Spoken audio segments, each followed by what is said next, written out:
नमस्कार, मैं हूं राहुल शर्मा। आप देख रहे हैं एसपीएन 9 न्यूज। स्वागत है आपका हमारे इस खास प्रोग्राम में। प्रोग्राम की शुरुआत हम यहां पर कर रहे हैं महाराष्ट्र से। जी हां, महाराष्ट्र में बहुत बड़ा भूचाल देखने को मिल रहा है। महाराष्ट्र में सरकार गिरती हुई नजर आ रही है। उद्धव सरकार गिरती हुई नजर आ रही है क्योंकि शरद पवार जो है अब वो फिलहाल कांग्रेस पार्टी से नाराज बताए जा रहे हैं। दरअसल आपको बता दूं कि जिस तरह से महाराष्ट्र के अंदर देखने को मिला कि वहां के जो पूर्व कमिश्नर थे परमवीर, उन्होंने जो बात कही और जिस तरह से उन्होंने एक लेटर लिखा उद्धव ठाकरे को, उसके बाद से तो महाराष्ट्र की राजनीति उथल पुथल हो चुकी है। और ऐसे में शरद पवार जो है वो बिल्कुल कांग्रेस पार्टी से नाराज नजर आ रहे हैं और खबरें यहां तक सामने आ रही हैं कि शरद पवार अपना हाथ महाराष्ट्र से खींच सकते हैं और जिससे यह होगा कि उद्धव की सरकार गिरती हुई नजर आएगी। जी हां, मेरे पास एक रिपोर्ट है और रिपोर्ट के जरिए आपको समझाऊंगा कि किस तरह से महाराष्ट्र में उद्धव सरकार अब मुश्किल में गिर चुकी है और शरद पवार बहुत बड़ा फैसला ले सकते हैं।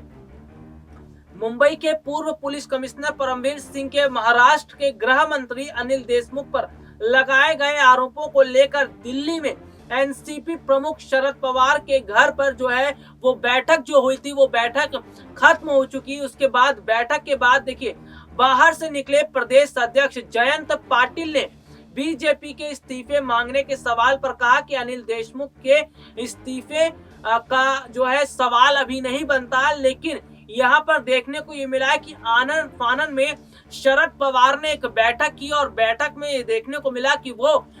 उन्होंने अपने नेताओं के साथ विधायक बैठक की और उसमें बकायदा कांग्रेस पार्टी पर उनका गुस्सा फूटता हुआ नजर आया। और ये बैठक जिस तरह से आनंद फानन में की गई, उससे उद्धव सरकार इतनी डर गई कि संजय राउत फटाफट दिल्ली पहुंच गए शरद पवार से मिलने के लिए। कहीं ऐसा ना हो कि शरद पवार बड़ा कदम उठा ले और उद्धव की सरकार महाराष्ट्र के अंदर गिर जाए। महाराष्ट्र में उद्धव सरकार 3 पाए पर खड़ी है। अगर बात की जाए तो खुद उद्धव है, उसके बाद की 2 जो पार्टियां उन्हें सपोर्ट कर रही है, एक एनसीपी है, एक कांग्रेस है। ऐसे में अगर एनसीपी अपना हाथ पीछे खींचती है तो इसका मतलब उद्धव की सरकार गिरनी लाजमी है, उद्धव की सरकार गिरनी तय है और ये डर सता रहा है उद्धव ठाकरे को। और अगर बात की जाए शिवसेना जो नेता है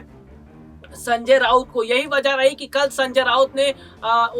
मुलाकात की थी शरद पवार से और मुलाकात की अगर बात करूं तो मुलाकात जो है वो बहुत ज्यादा अहम होती हुई नजर आ रही। देखिए, एनसीपी प्रमुख शरद पवार के घर पर जो बैठक हुई थी उसमें अनिल देशमुख के भविष्य का फैसला होने की संभावनाएं जो है वो जताई गई हैं। सूत्रों का कहना है कि गंभीर आरोपों में फंसे अनिल देशमुख को गृह मंत्री पद से हटाने को लेकर इस बैठक में विचार किया गया था और शरद पवार इस बैठक में निर्णय लेकर मुख्यमंत्री उद्धव ठाकरे को अपनी राय से अलग अवगत जो है वो कराएंगे। और सबसे बड़ी बात तो ये है कि जिस तरह से देखने को मिला कि महाराष्ट्र के पूर्व पुलिस कमिश्नर परमवीर सिंह ने जो चिट्ठी लिखी थी और जिस तरह से अनिल देशमुख को लेकर जो बात की थी, उसके बाद तो महाराष्ट्र की राजनीति इस कदर वहां पर अलग हो चली कि बीजेपी ने लगातार अनिल देशमुख को घेरना शुरू कर दिया, महाराष्ट्र सरकार को घेरना शुरू कर दिया।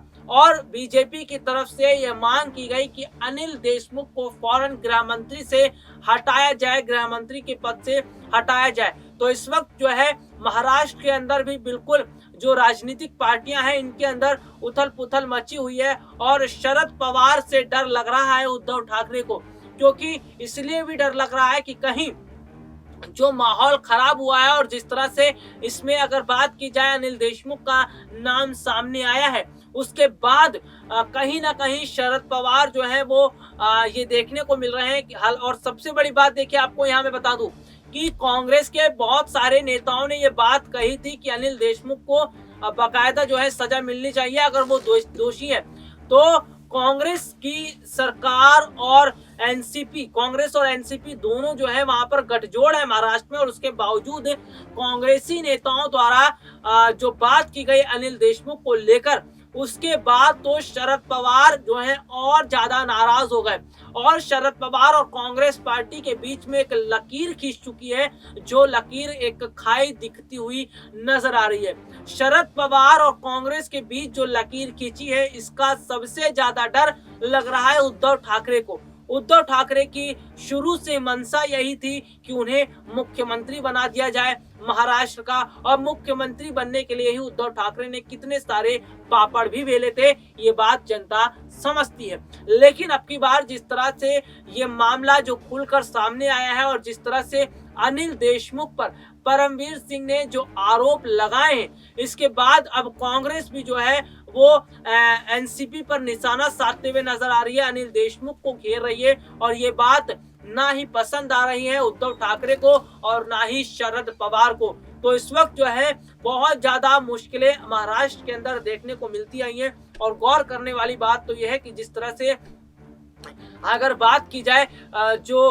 वाजे हैं, वाजे के बाद से जो मामला धीरे धीरे खुलता हुआ नजर आ रहा है और ये मामला परमवीर तक जाकर पहुंच गया और जिस तरह से परमवीर सिंह ने एक लेटर क्या लिख दिया और लेटर में जिस तरह से अनिल देशमुख का जिक्र जो उन्होंने किया, इसके बाद तो महाराष्ट्र के अंदर ऐसा भूचाल आया कि देखने को ये मिला कि ये लेटर जो है अब मुश्किलें खड़ी कर रहा है उद्धव सरकार के लिए। और यहाँ पर कांग्रेस जिस तरह से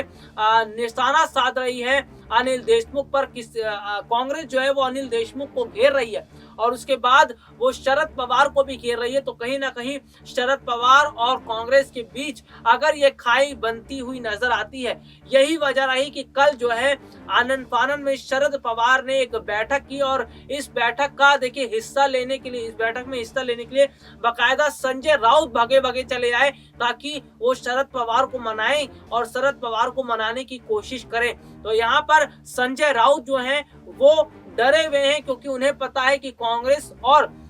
शरद पवार जो है उनके बीच में लकीरें खींचती हुई नजर आ रही है। कांग्रेस पार्टी के नेताओं की बयानबाजी उद्धव के लिए मुश्किलें खड़ी कर सकती है क्योंकि शरद पवार का हाथ पीछे खींचना यानी कि उद्धव की सरकार महाराष्ट्र में गिर जाना, और उद्धव की सरकार महाराष्ट्र में गिरने नहीं देना चाहते संजय राउत और खुद उद्धव भी नहीं चाहेंगे कि उनकी सरकार महाराष्ट्र में गिरे। तो यहाँ पर पूरा मामला जो है वो अब सामने आता हुआ नजर आ रहा है। परमवीर सिंह के बयान के बाद उन्होंने जो चिट्ठी लिखी उसके बाद तो बहुत सारे खुलासे हो रहे हैं, उसके बाद तो बहुत सारे राज यहाँ पर सामने आ रहे हैं और ऐसे में अब ये देखने को मिल रहा है कि क्या परमवीर सिंह और अनिल देशमुख के बीच पहले से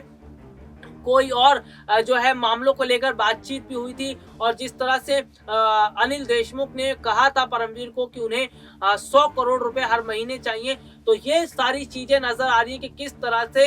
यहाँ पर सत्ता में बैठकर राजनीतिक पार्टी के ये नेता इतने बड़े पदों पर बैठकर इस तरह की डिमांड करते हैं और किस तरह से यहाँ पर उन्होंने एक खेल बना दिया है पूरी सरकार को। तो ये सारी चीजें जनता जब देख रही है, जनता जब समझ रही है, तो ऐसे में उद्धव सरकार के पसीने छूट रहे हैं और ऐसे में देखने को ये मिल रहा है कि अब उद्धव सरकार के पसीने इसलिए भी छूट रहे हैं क्योंकि जिस तरह से